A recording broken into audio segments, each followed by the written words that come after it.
Welcome back, everybody. This is Tom Shea and the Unbreakable podcast session. We have a guest today that inspires me simply because I want to learn what she's trying to put out into the world. And the reason why it's of interest to me is the word discomfort and uncomfortable zones. And that piqued my interest, and I reached out to Renee. And I want to learn today what she is doing. So welcome, Rene Johnson. Thank you, Tom. I'm really excited to be here. So how did you come up with this Power Zone initiative, or whatever you coin it? Whatever I coin it. Well, the Power Zone is something that you find it, but it's different than just finding it. You have to work on claiming it and having different experience in your life. But for me personally, it came from my own experiences of what I went through growing up and in my early adulthood, and really having to learn how to make the decision to choose my personal power. And it may seem like a given. We hear a lot of things about that, but it's actually not. People will step in and out of it, not recognize when they're in it, or they get opportunities to go, oh my gosh, look, I felt that. You know, it's not a new thing. We all experience it at some point in our life when we're having successes. But the key is to, recognize how we got there and how to stay there longer. And for me personally, with my story, that I had to learn that some ways in the hard way, and then eventually learn the wisdoms from it.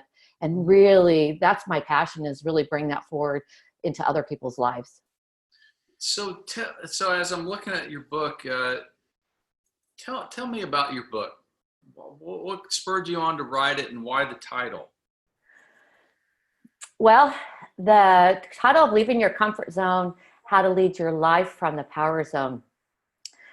What I found in my own life journey and participating in others through the work that I do is that not everybody recognizes when they're in their comfort zone and knows how, I just has mentioned, how to get in their power zone and the fabulous benefits from that. And the comfort zone has a sneakiness to it. That uncomfortableness, the obvious things we recognize, but the hidden comfort zone, we don't always recognize those. And what I find is that it creates all these self-protected barriers.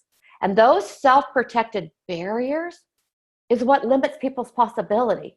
You could have the biggest dreams, biggest aspirations, but until you recognize what your own personal comfort zone is, which could look different than somebody else's, you're going to have a hard time. You're going to be pushing and pulling instead of leading and guiding in your life. And that what I found in having different conversations, like again in my coaching and my speaking and leadership training, is that a lot of people who are in a place of, say, power, in the sense of, running a business or in the higher levels of their executive and their career, don't see themselves as having a comfort zone because they already feel they're successful, right? There's no way that I could be in a comfort zone if I'm showing up every day and I'm trying to strive for my goals or whatnot. But that's actually not true. In fact, every time we are reaching toward a bigger new goal, we're going to find another comfort zone. That's if we're lucky. Because, right? What's your distinction of comfort zone? What's that? The reason why I ask about comfort zones is I loathe them. I hate them. Yeah. I think they're very destructive to human beings. Yeah. And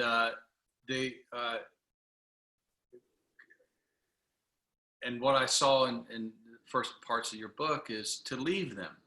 So what's your definition of a comfort zone, so that everybody can hear what you're calling a comfort zone? Sure. Well, it's obviously the opposite of your power zone, where you are deliberate. So the biggest thing that the power zone does for you is it helps you become more deliberate in creating your life, claiming your power, and making a difference, with your dreams and who you want to lead and how you want to inspire. And the comfort zone actually prevents you. It actually holds you back. It creates tolerant factors, what I call the tolerant phase. It creates where you could be stalled and you don't recognize it because you have all these excuses that you've learned how to mask, how to justify and validate. That's a big one. We're great at making excuses because as human beings, we want to be right, right?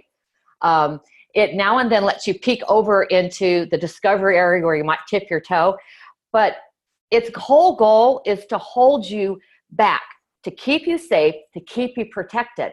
But the reason why it's doing that is because you haven't identified its hold and its power on you, and you're allowing it internally to do that. It doesn't, for me, it's a part of our energy zone, and it doesn't understand how to use that energy in a different way. And it's sneaky, the way we use our time. I can find comfort zones there, the way that what's that? So your definition is mine. It's the terrible place to be. It is a terrible place. It's limiting. It's suppressing. That's what it is. It's hiding. It makes you create a lot of stress. People end up getting like so stressful, and it's where fear lives. So if we want to narrow in, it's where fear lives. So when clients come to me and they're this or that, whatever, I'm like, well, how long have you been there? Why are you still there? And when we bubble it back up, some aspect of fear is controlling it. Okay. If I want to narrow down and really do that. And so understanding what makes up fear and how it protects you, and then how to redirect it. Man, the power you unleash is phenomenal. Okay. The courage you unleash, because you learn new ways to do that. Does that help? Yeah, so, what's the power zone then? The power zone is where your greatest core values. So our values are our driving core energy. We know that scientifically it's proven that they're the ones that are motivating and driving us. Okay, they're different than morals. So your core values that are your greatest strengths, not the goods. You have all these different goods, but being able to take that risk and really lean into what you can really do great means you got to let go, right? You got to let go of those things that are comfortable, back to the comfort zone. And your most significant why. We all have some form of why that we're driving for in our life. Some recognize it more than others, like you and I, Tom, we do. We have purpose, we have passion. So when those three intersect, that's where you're on fire. That's where you're courageous. That's where decisions come easier. You're willing to take the risk to go for it. You're inspiring others. When I'm in my power zone, people tell me I inspire them because I'm connected with that. That's that core, that energy that we all have. That's what the power zone is to me, what I've defined. So given those two distinctions, you've created how many numbers in your process? You mentioned it earlier. Yeah, no worries. There are 6 power zone principles that through my life, through my personal experiences that got me to seek after this, and then through my business, those 6 core principles work in your life and your business. Well, so before you hit those 6 principles, okay, and we're talking offline, I want you to, because the story how you got started into where you are right now, to arrive where you are now, I want everybody to hear, if you're willing to share it. Oh yeah. Not all the dirt. No, I get it. Yeah. So. Okay. Yeah. Tell me what you said earlier. Okay. So actually, my journey, and I don't have a problem with sharing, because my goal in sharing it is to inspire others to want to seek and get out of their comfort zones and get in their power zone. And that's just not some flippant marketing. That's truly how I feel. So my power zone story, as I call it, is that I come from a childhood where we went through all kinds of different abuses. And because of that typically, unless that cycle is broken, you attract that, right? When you're going to seek a mate or a partner. So I did. And I end up being in a marriage and end up going through very severe domestic violence. So much so that the DA said I was the worst case of domestic violence he's ever seen, that I'm lucky to be alive. And in going through that process, I was in survival mode for most of it, trying to make sense of what I was going through, trying to, work in and out of that comfort zone. Like, is this right? Should this be happening? Did I behave wrong? Did I deserve this? All the things. There's a lot of different mechanics that go behind what causes somebody, even as smart as me, because there's a stigma on that, to be involved in that. And as I went through this process, I want to share with you one additional story before I get to kind of the conclusion of how I really realized what I was missing in my power zone is one of the situations was where I started fighting for myself and standing up for myself. And one of the incidences I had begged and pleaded to be able to go actually to the hospital. An incident happened. I was bleeding all over from my face and whatnot. And I finally got permission to leave and go. And I recall sitting there. And this is important because this still happens. I have doctors come and tell me this still happens in their environments to this day, actually, even with all the knowledge. I'm sitting there and I'm getting triaged. And the doctor walks in and he looks at me and he says, "Okay, what happened?" And I so used to making those excuses. Yeah, I'm so used to making those excuses. That's the protective mechanism, right? Okay. And I said, "Oh, I just came up with a brilliant one. Somebody ran in front of me and I had to slam on my brakes and I hit my nose on the steering wheel." And he just looked at me and he said, "That doesn't look like a steering wheel accident." And I'm looking at him and my eyes are piercing through him like, please. I'm doing all I can from my energy, from my spirit, from my eyes to beg for help, but I couldn't get the words out. Okay, now this is back in the 90s, early 90s, and I couldn't get the words out, but I'm screaming, "Please help me. I don't know how to get out of this." And we locked eyes and seemed like an eternity, just really staring at each other.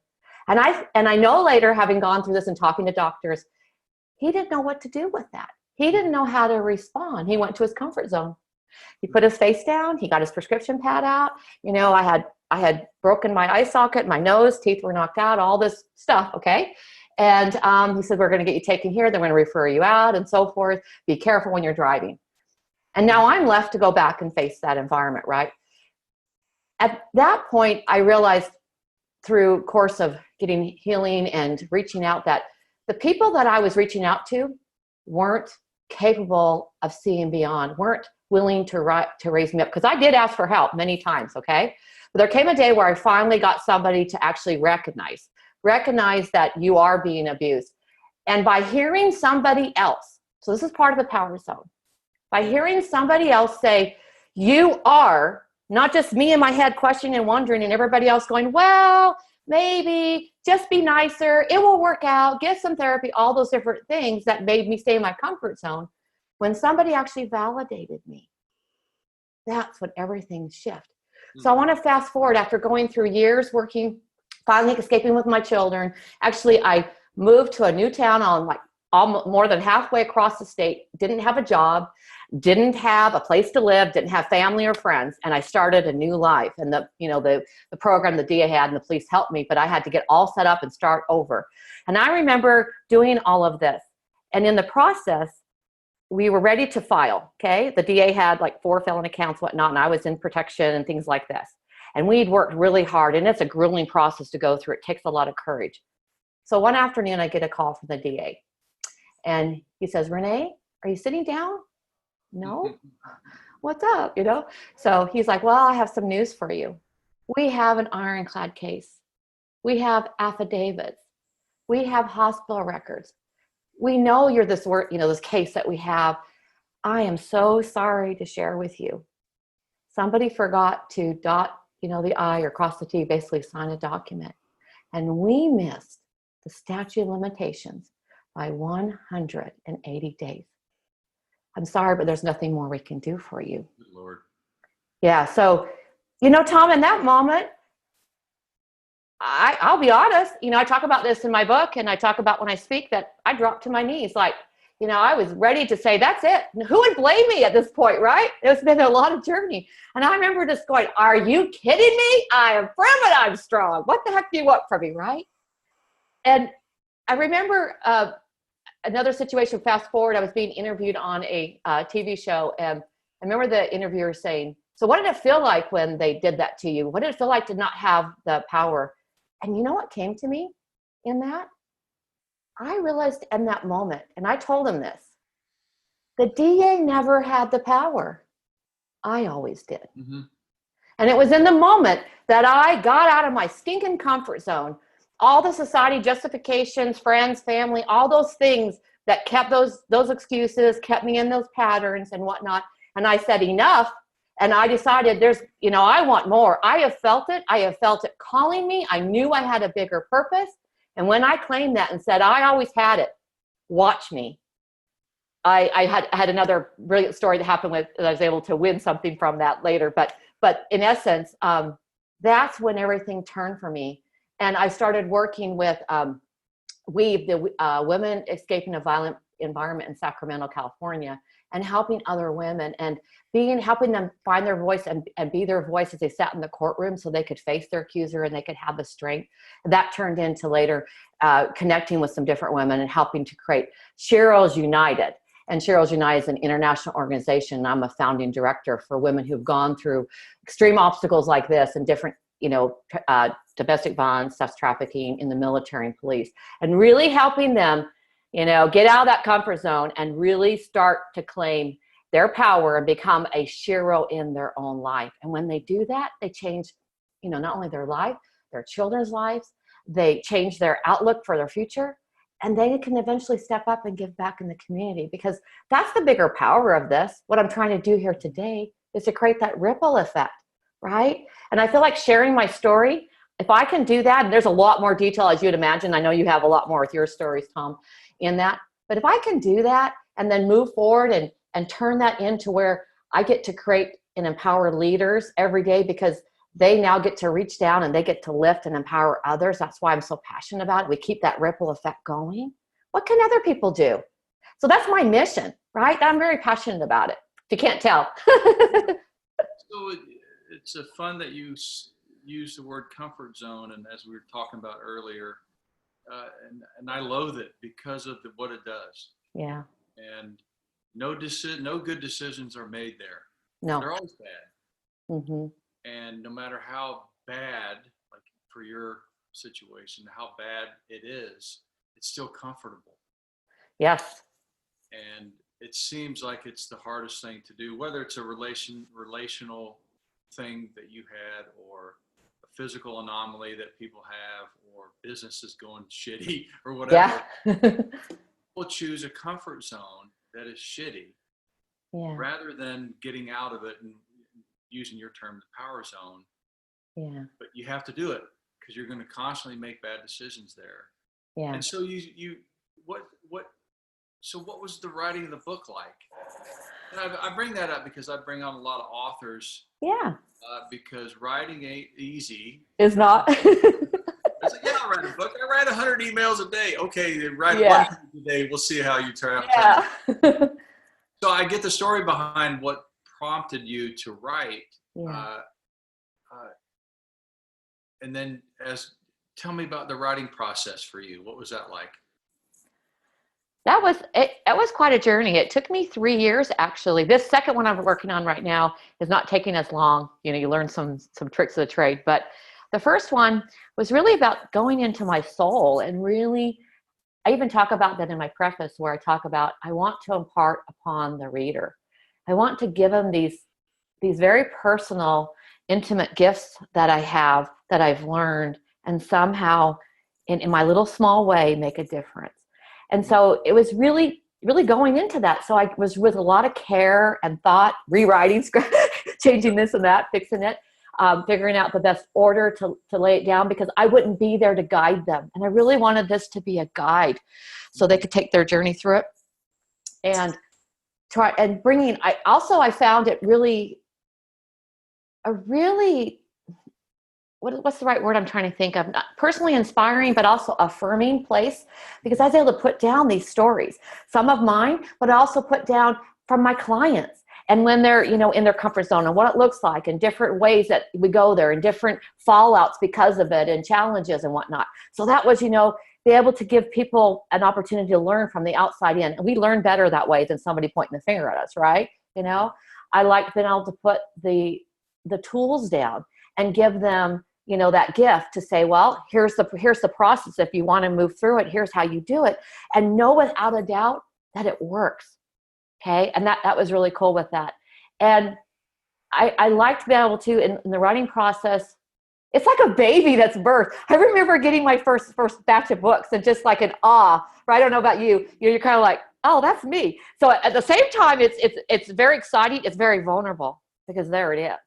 Yep. There it is.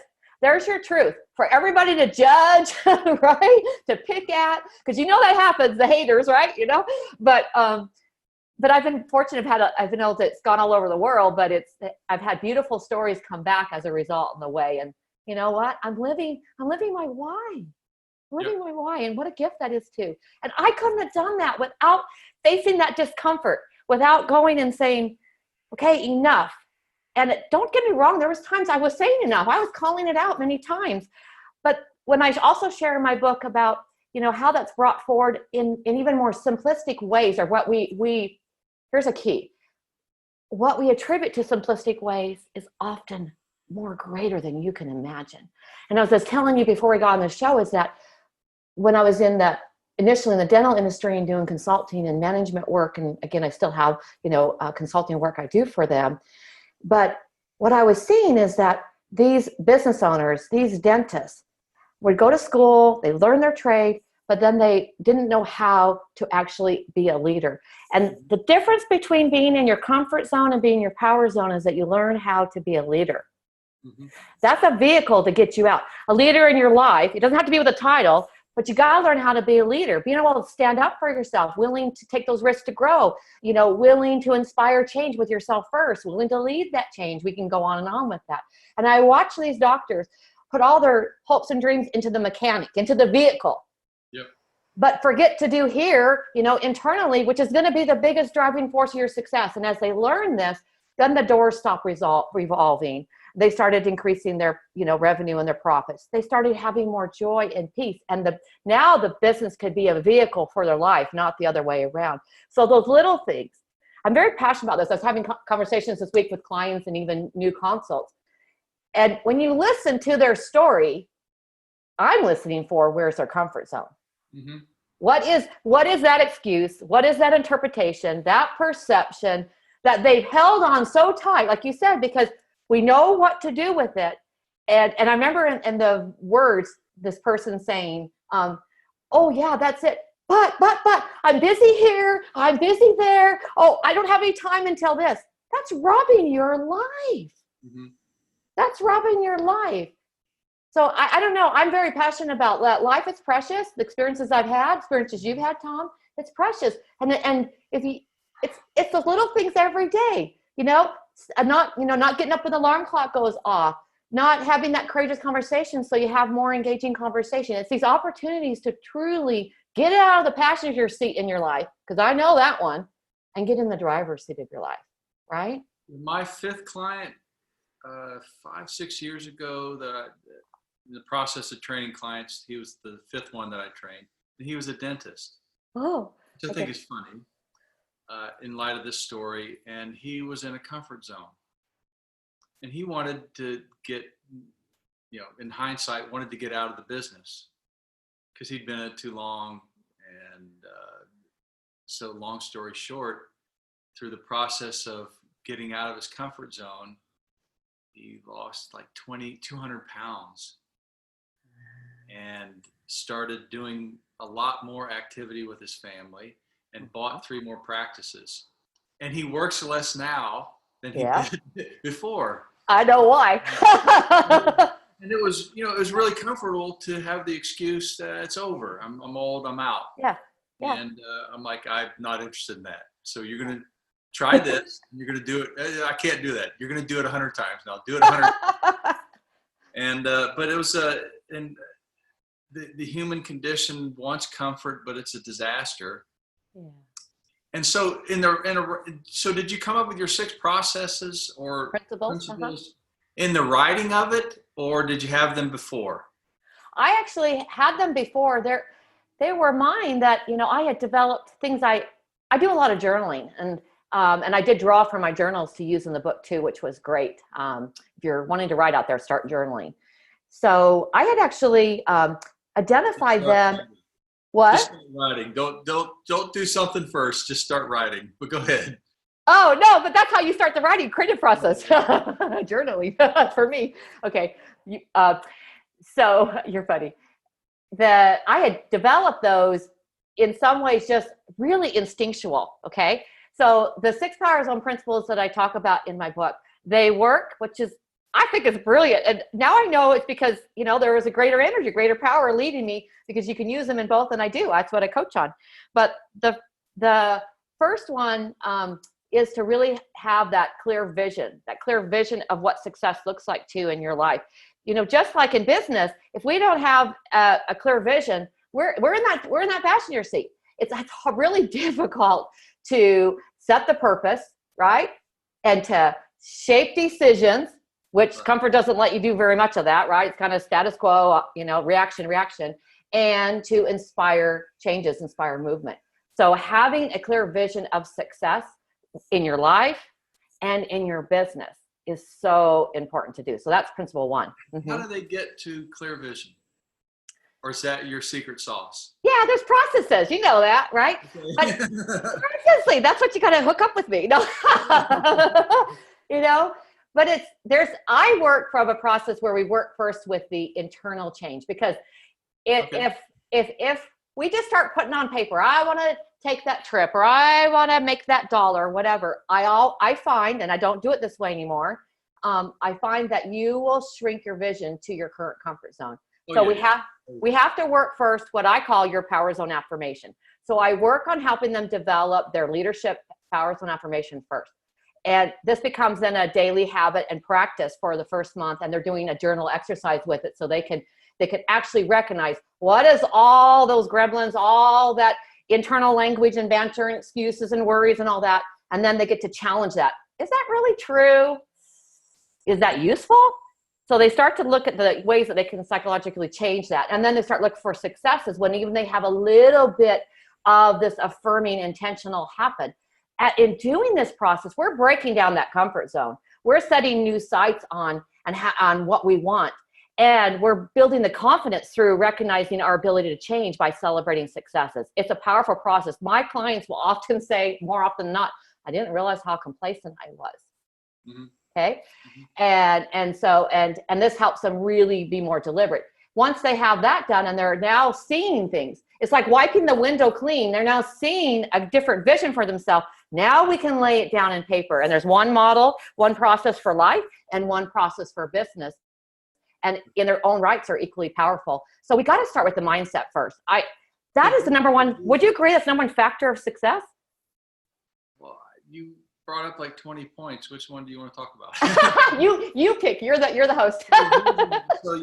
So they arrive at a place where you're clear the vision has merit or clarity, correct? Yeah. Well, they arrive at a place. Normally? What's that? It takes about a month normally to get there. Yeah, some people, they will be continuing that process. In fact, I encourage to keep using your affirmation and keep developing it and strengthen it rest of your life, right?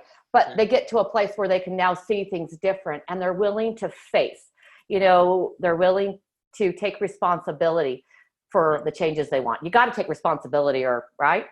Yep. Okay. So vision, since you're going to keep it a secret sauce. I gave you some of it, how we get started. The second principle is what? Oh, the second principle is to identify your necessary risks. So we got to start looking at, to get out of your comfort zone, right? We got to look at risk as our ally. Okay. And that's where I really talk about my story in the book. How do you define risk? How do you define risk? Risk is, for me, in this process, is doing something out of your comfort zone that maybe you have not experienced it, so you don't know what it's going to feel like and look like for you on the other side. You may have some interpretation, and you're having to take that leap of faith. And here's the thing, it's about stepping into your fears. And every time, and I do that till to this day, every time I get a chance to look at that, kind of that barrier and go, all right, it's time. And I step into the next fear, something greater, something bigger, something more phenomenal is there. And it's taking that risk, because you're going to have to leave the old behind, that comfort zone again. And so we go through different levels of it, but we also go through different levels of a power zone. Each time we get a chance to go through one, we become wiser. We become deeper in our trust of ourselves, in our ability to inspire changes in ourselves. See, I believe that greatness doesn't just show up, right? It comes from every push and pull that we're willing to take those risks, right? We're willing to say, I'm ready. I deserve more. I want more. I'm going to grow. So risk has to be a verb. It has to be a verb, right? Yeah. So vision, risk. Identifying essential risk. Yep. The third one is focus action plans. And focus action plans are so important. And mine they're not just a goal setting. It has that component to it, yes. But plans without ways to identify the focus that's needed and regularly monitor it and course correct and make sure that it's achievable, it's reasonable, and make sure that you're actually accountable to it and celebrating success are less successful. And so now you have your big old vision. Then you're identifying, all right, am I going to grow into that vision? Because if that vision is truly a good fit for you, you're going to have to take risks to grow. Otherwise, it's just a to-do list, right? So in order to take those risks, a lot of people get overwhelmed. So I baby step them into that and create what I call FAPs affectionately, which are focus action plans. And then they can become manageable, right? And then you can build that confidence and keep doing your growing into your vision. So you define focus different than I would. What level of detail do you get in stage 3 or process 3? Do you have specific, very detailed. What's that? It's a structured thing that. Yeah. Okay. Yeah, it's an actual an online tool that they'll use, and we fill it out from point A to point Z, and then it's monitored and accountable every week in it, and detailing where they're at and timelines and whatnot. See, what I find is the fastest way that we'll get back into our comfort zone, especially professionals, is if we don't manage our time. So we've got it.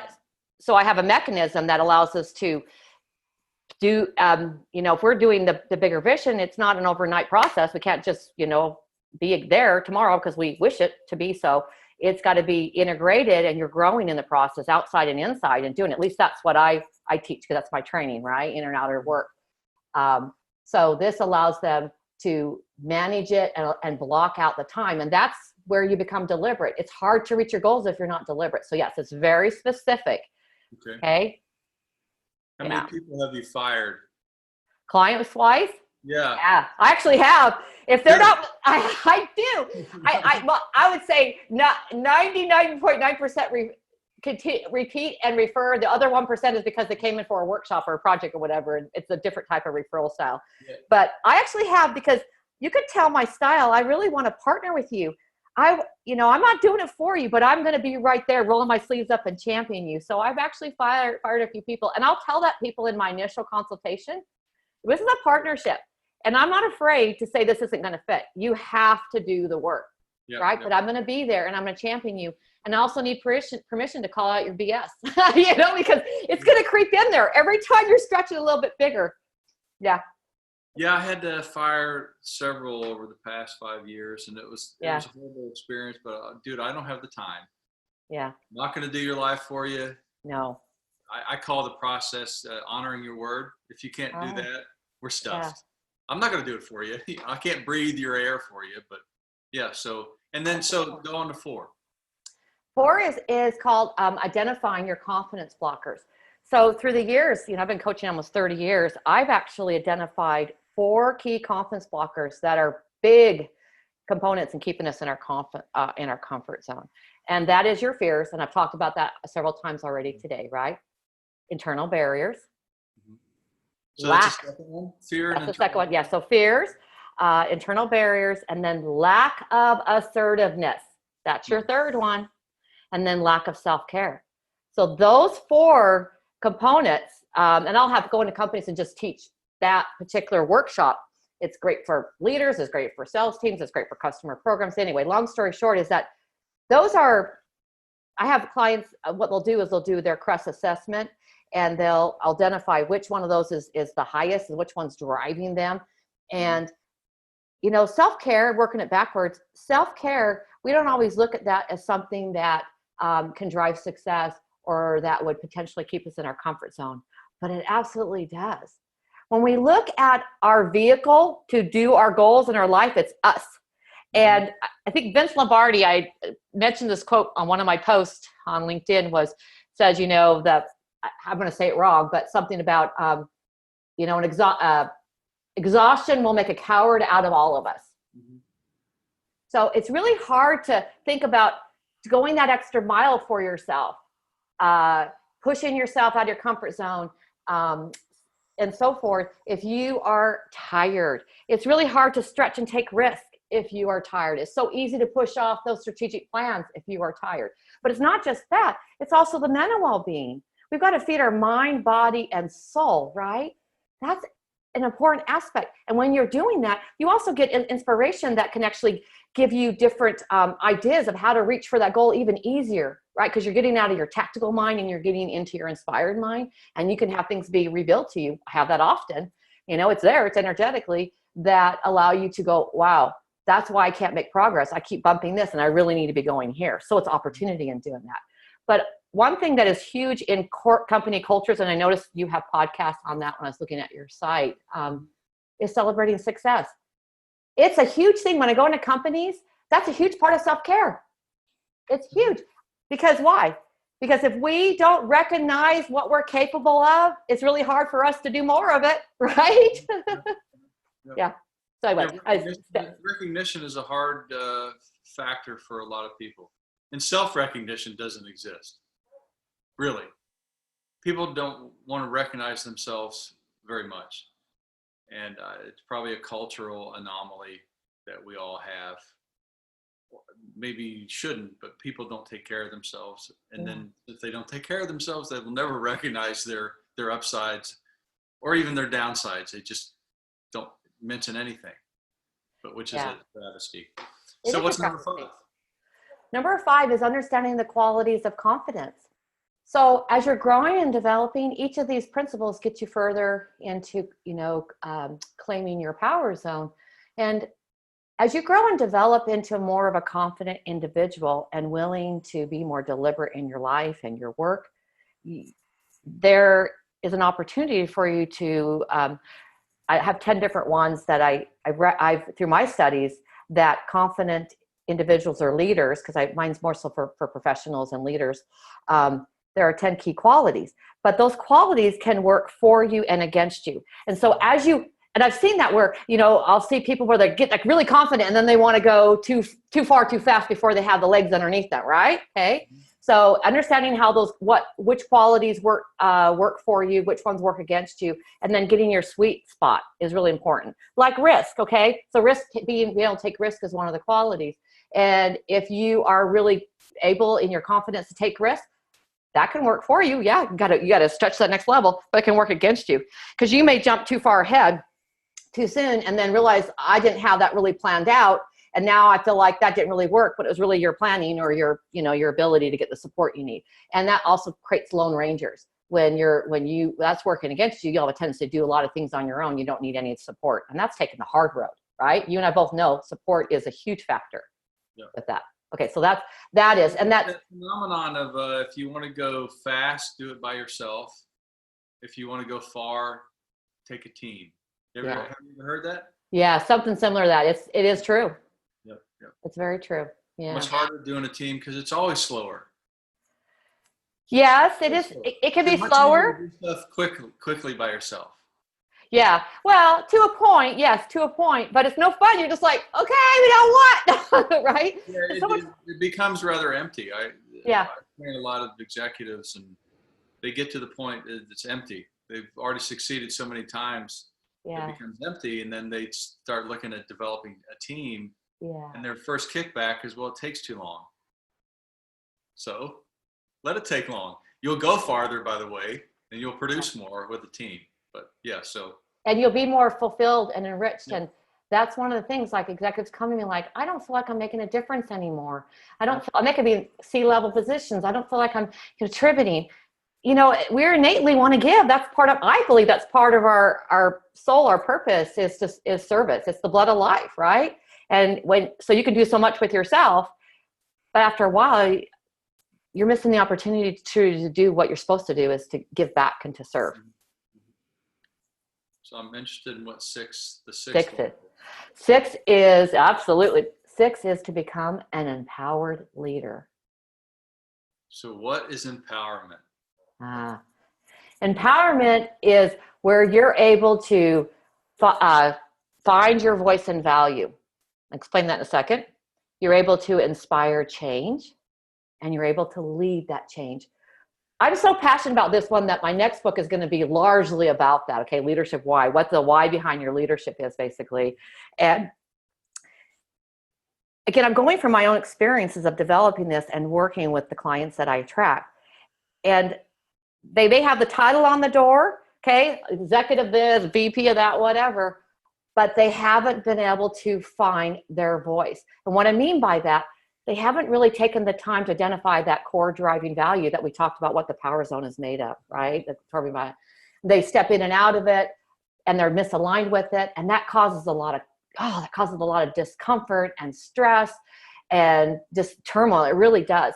And when we can actually help them find that, either in their current role or in another role, or when they're growing and developing their business, to actually bring those core values into the environment and the culture, that is fuel. That's fuel, baby. That's energy. That's fuel. That's a driving force for us. And we as human beings, reason why we attract, there's some value here that's alike and simulated. It's how we meet people. That's how, okay, I can go on. So long story short is that it's so powerful in itself. And when we identify that, just like today, I'm talking from my values. That allows me to have a voice with you, Tom, to truly express what I believe in. And the leaders who are going to go far are leaders that can communicate that.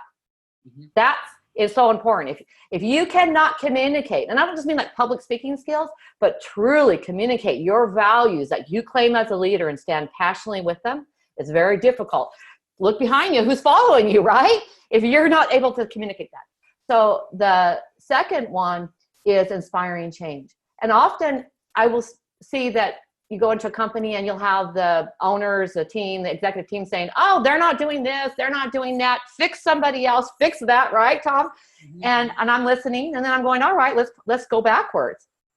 Where are you with that? How do you represent that? What is missing from you? Where do you need to inspire change and grow from your comfort zone in order to lead the changes you want? Leadership starts with you.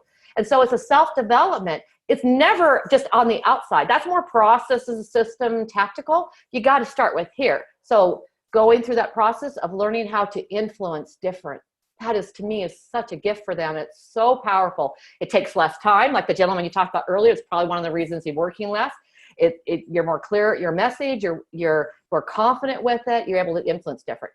And the third aspect is to lead that change, to actually be accountable to the things you want and be an example to your organization, and make sure that those values are living, breathing verbs, live and breathing in there and in your life and in the things you're doing. And then being willing to, what I teach my clients is to take themselves out of the equation. Mm-hmm. It's really hard for us to, you're smiling. Okay, you must know what that, for me, I've discovered it's really hard for you to make the best decisions for yourself with you in the equation. You'll shrink back, you'll find limits, you'll not take that risk. Even subconsciously, you may not realize you're doing it, and often you don't. And when you're leading those changes, you need to take yourself out of that equation and look at that bigger vision you want to achieve and organize it as such that the fundamentals, elements for it, and then see where you need to grow in to that vision. That's when you know you're doing right. And what I find by bringing this into like an organization, the teams, they want this. They want leadership. They want to know how they're doing. They want help to grow and learn, right, with this. And I will see them going, yes, pick me. How can I serve? And all of a sudden they see the vision as theirs as well. That's when you know you're an empowered leader. Yeah, it's that sixth element is interesting. We define things differently. I don't like the word change. I just call it transformation. I like transformation too. I just depends on what comes to mind. If it's that bad, it needs to change, drop it. Okay. Transform it. It's different. Yeah. But anyway, an empowered leader, and I'll bring up this conversation. I have a lot of friends that are in the private equity space as operators, or they're the ones that go in and turn companies around, blah, blah, blah, without getting into detail. One thing they have to do is take themselves out of the equation, because that's how you sell a company. That's how you make profit, is when the leader isn't into the knickers of everybody, Mm-hmm. and the company is flourishing and functioning without the leader. To get there is very difficult. Mm-hmm. But finally, eventually, the great leaders don't have to go to work. Mm-hmm. And, you know, if you're a leader listening to Renee and listening to this, working yourself out of the equation is the ultimate leadership. Yes. If you have to make day-to-day decisions, that's not empowerment at all. That's just having people tasked, organized, but they're waiting to be tasked. Great teams, like even on the SEAL teams, the leaders they pull the reins back because the guys are already going to start doing things without being tasked. So in the team's leadership is you got to rein the people in because they don't need you, and they only need you to keep them from doing bad things. Yeah. And most great teams are structured that way, where the leader doesn't push, it pulls to keep it organized. And you know, great functioning teams you have to hold them in check. You can't push them. If you got to keep pushing people. Yeah. You got to lead and guide them. That's the difference, right? Than pushing and pulling. Yeah, rein or guide. Rein may be the negative connotation of guide, but great leaders find themselves not being required. Mm-hmm. And that's a hard thing for leaders to realize is eventually when you're at the top, you're not needed anymore. Yeah, because ego's in there. There, it's all around there. I want to challenge you. You use words like hard and difficult in the language, and just like I use the word change sometimes because that's how they communicate, right? Our clients. But it's honestly what they're doing is actually harder. Yes. What they're doing is more difficult, and so we as catalysts we get to show that, and then it's just a matter of helping them shifting their energy and learning these new habits and behaviors so it becomes the driving force, right? Versus, so I agree with you. You're spot on with that far as empowered leader. It is, and finding, that's why it kind of wraps around in a circle. One of the aspects of doing that is to find that leadership voice and starting with being very intentional and getting your thoughts and your spirit and your words in line first thing of the day with those affirmations. We hear a lot of things about that, but all over, right? I love watching those motivational videos and tools. But how many people actually practice that every day, or at least a good portion of the day? You're shaking your head. It takes 6 weeks to teach people to do that. Yeah. But going back to the first one, not to jump around, but yeah, it's okay. I jump around. So it's your show. How long does it take for people to acquire a vision?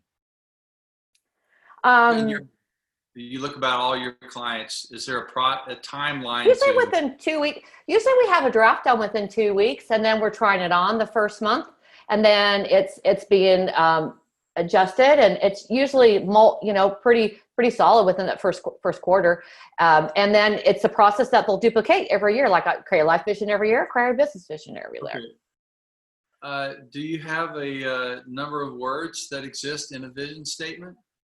No, but I do encourage we keep it to one page, and here's why. And I've had clients that actually do really tiny little font because what we're trying to do here is create targets of success, not the how. That's where the focus action plan comes in, right? Not the same.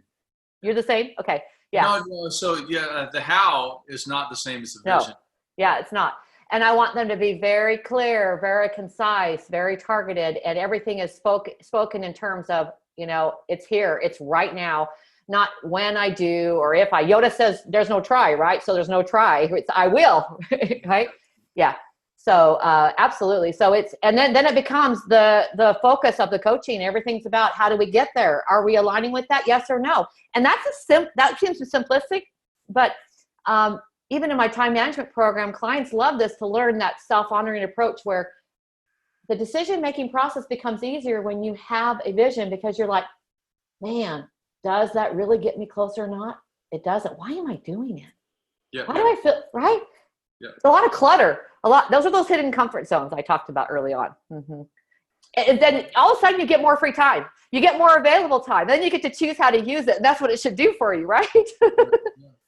We we do a vision statement. I think you probably mix two things that we do and we separate them. Our vision statement is answering who we are, who I am, and I make them do it 7 words or less. It takes 6 weeks. Yeah, that's drilling down. That would probably be the affirmation.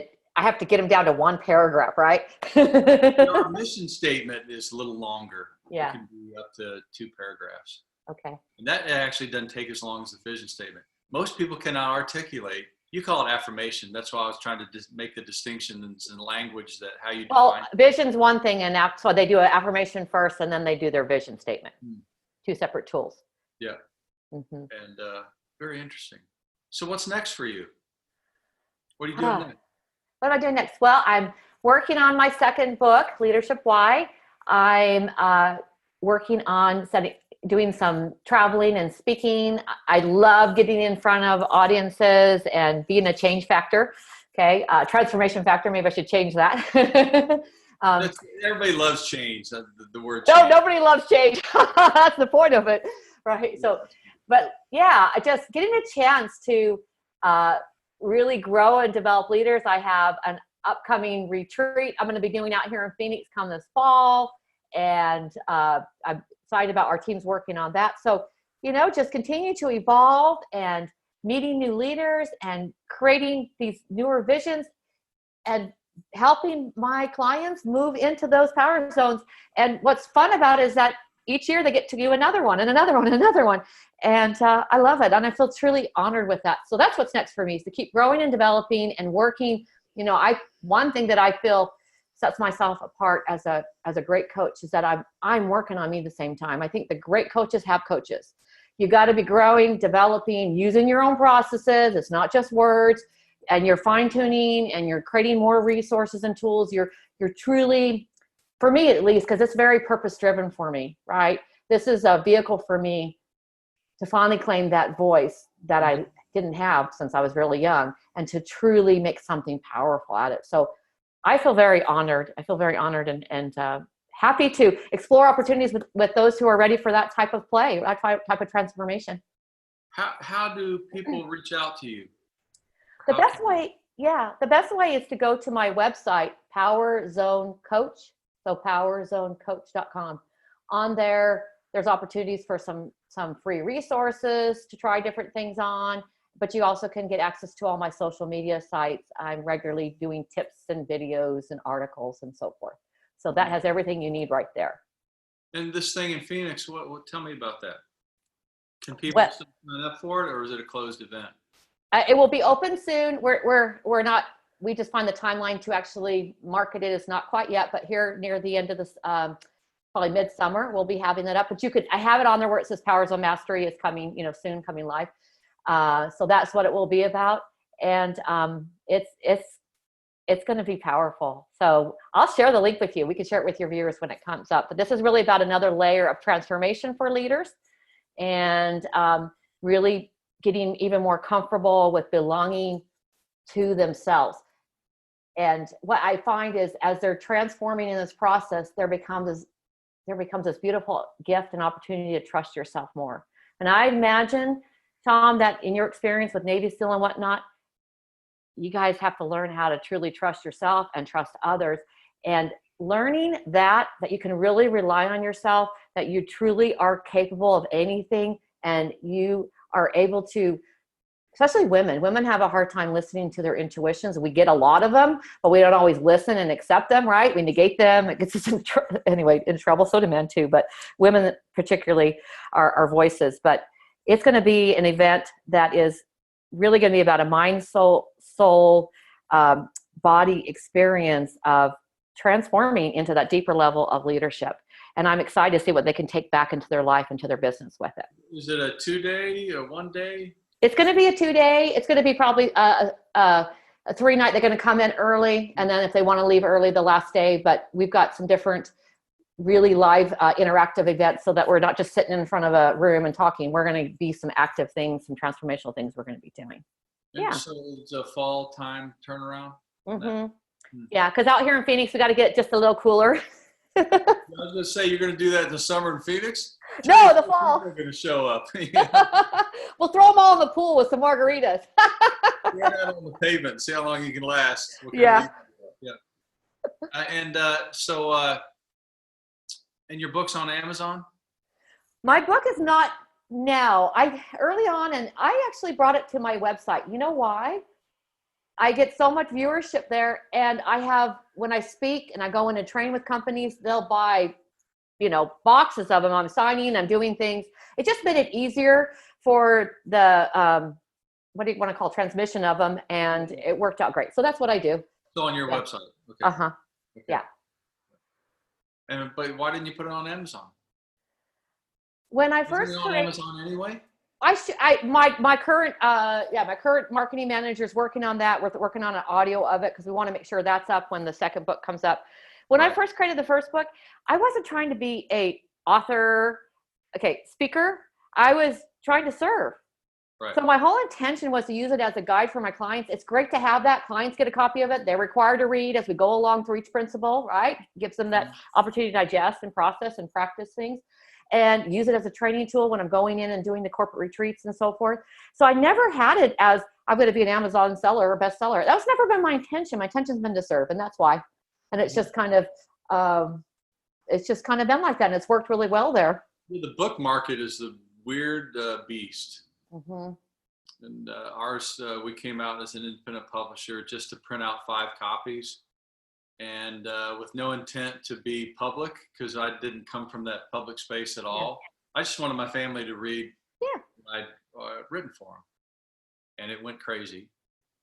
And for a year and a half, we were, trying to figure out what that looked like. Yeah. So I ended up selling the book or the copyright to a big time publisher who had said no in the original scope of it. You got some numbers behind you, right? Wants to be successful after the point. I got it. And so it's been a weird space. I was just allowing people who are listening to find a way to connect with you. Thank you. And obviously, her links will be in the show notes and on our social media as well. And I buy the book.